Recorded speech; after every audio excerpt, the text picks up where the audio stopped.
Now let's talk about stellar aberration. Remember, the key background here is that the Michelson-Morley experiment, the goal of which was to detect the influence of the ether wind on the speed of light, came up with a null result. And one very surprising result, one possible explanation for that surprising result was that maybe somehow the Earth dragged the ether along with it as it went around the sun. So that there would be no ether wind, no ether breeze that could be felt, in this case by light, at the surface of the Earth. But there were other experimental results that argued against that possibility. And the one we want to talk about is called stellar aberration. Here's the basic idea. We have two cases. The first case is with the Earth moving around the sun, okay, with some velocity v, about 30,000 meters per second actually is what it is. So a fairly large velocity, although fairly small compared to the speed of light. And let's say we have light from a star. So let's say we have a telescope at the North Pole or someplace up close there, and we're looking at maybe the polar star or some star in that vicinity. So light essentially is coming straight down here towards the Earth, while the Earth is revolving around the sun this way at the velocity v. So if and this light wave is going to essentially follow through a path through the ether here, this vibration, the supposed ether. And if the ether is dragged when it gets near the Earth, then everything just gets shifted along with it, including the path of the light through the ether. Okay? You have to imagine that if the ether is the background here, and this is traveling through the ether, then if the ether gets shifted along with the Earth, as the Earth goes with velocity around the sun, then the path of that light beam is also just going to get shifted with everything else. So that in that case, as the telescope gets shifted with the velocity v, the Earth, of course, is going with velocity v, the telescope on the Earth, velocity v. If the ether also is going with velocity v, being dragged by the Earth somehow, then this light beam is going to have in this case, a rightward shift at velocity v, and will just fall straight down in the telescope. The telescope is here, it moves over here, but meanwhile, the whole ether is also shifted the path of the light beam, so it just matches up with the telescope, so that when it actually gets to the telescope here, it will just go straight down the telescope tube and hit the bottom. Now, if we were watching this from sort of outside, as it were, we would sort of see it trace out a path like this, because at this instant, the telescope is here. When the light actually gets down to here, of course, things get moved over here. So the actual path, if we were an outside observer from space, watching Earth go by and watching the starlight come down and then sort of get into the region of the moving ether, the path would be something like this, because this is where the telescope would end up over here at that point. But as far as observer on the Earth is concerned, since they're moving with the telescope, everything, the starlight just comes straight down and follows the moving ether, follows the moving Earth, and we don't have to do anything with the telescope. We just point at the star, and it works fine.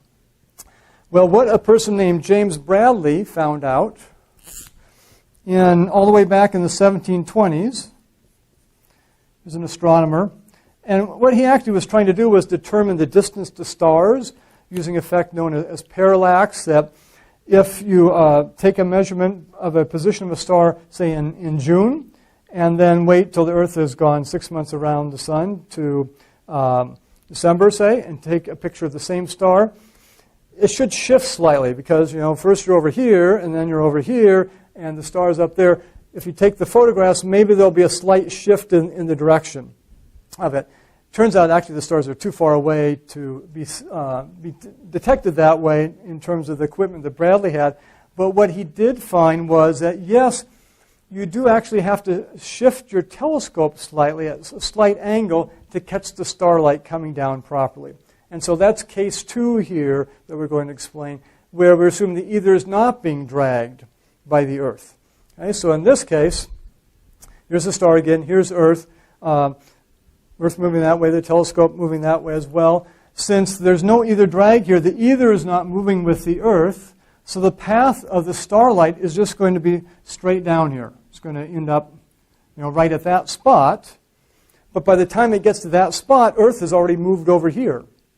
Unlike in this case, the moving ether, the ether being dragged, drags the starlight along with it, and therefore the starlight ends up where this telescope does a few moments later when it's over here, a few seconds or even less when it's over here, say. In this case, the ether is not being dragged, so the starlight comes straight down, and if it's aimed at the telescope at this point, say about to enter the telescope, a few milliseconds later, the telescope has moved a little bit over here, and the starlight will miss the telescope. So here's what you actually have to do, and I've tried to diagram it via 3 snapshots of the light going down the telescope. And by the way, maybe a real world, well, this is a real world example, but an everyday life example, this would be an umbrella and raindrops. If the rain is coming straight down, and yet you're walking briskly or running through the rain, you have to tilt the umbrella to catch the rain that is falling in front of you, because otherwise you will run into that rain as you go along. Same idea here. We have to tilt the telescope to catch the starlight coming down. And because the starlight's going to end up at the bottom when we're over here, we have to catch it earlier on. So this is like 3 snapshots, A, B, C. So we catch the starlight coming down just as it enters. We'll say a second later. It's much quicker than that, of course. But a brief instant of time later, the light has come straight down. So it's going straight down. And it's going to end up, you see, this is where that starlight is going to end up, right there. But if we had positioned the mirror at that point, then it hit the side of the telescope coming down. So we've got to have it just enter the telescope here. A millisecond later, or microsecond even, the light, even a nanosecond probably, the light is halfway down the telescope tube. The mirror is coming over into this position, but not quite there yet, so it's moved a little bit. And then finally, when the light gets down to the bottom of the telescope has moved far enough so that it catches it just right. So again, sort of the umbrella and the raindrops idea. You've got to tilt the umbrella a little bit to catch the raindrops that are falling down in front of you. Same thing here. You have to tilt the telescope so it catches the light coming down just at the top of the telescope, and then as the telescope moves, it catches the light beam at the very end there, the bottom of the telescope. So that's the idea with the ether not being dragged. Again, the starlight's coming straight down because the Earth is moving, and ether is not being dragged. The starlight is not going to be shifted over. You have to shift the telescope slightly at some slight angle. So you might ask, actually, what is this angle?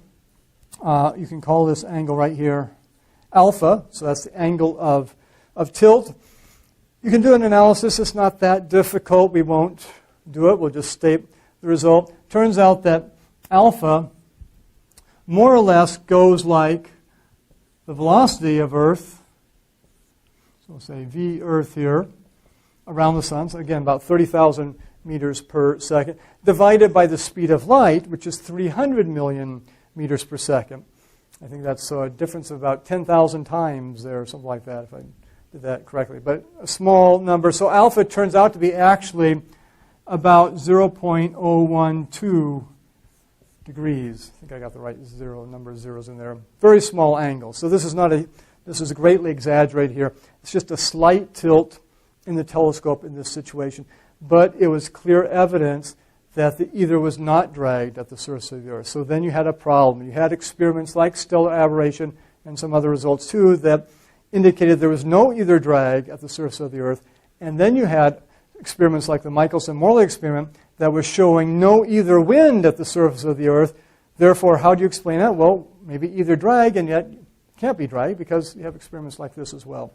So it was a big puzzle, big conundrum. And so in the next video lecture, we'll actually look at some of the so-called ethereal solutions that people came up with in terms of how to explain the null result of the Michelson-Morley experiment, what might be going on, and then we'll also consider Einstein's solution to the problem.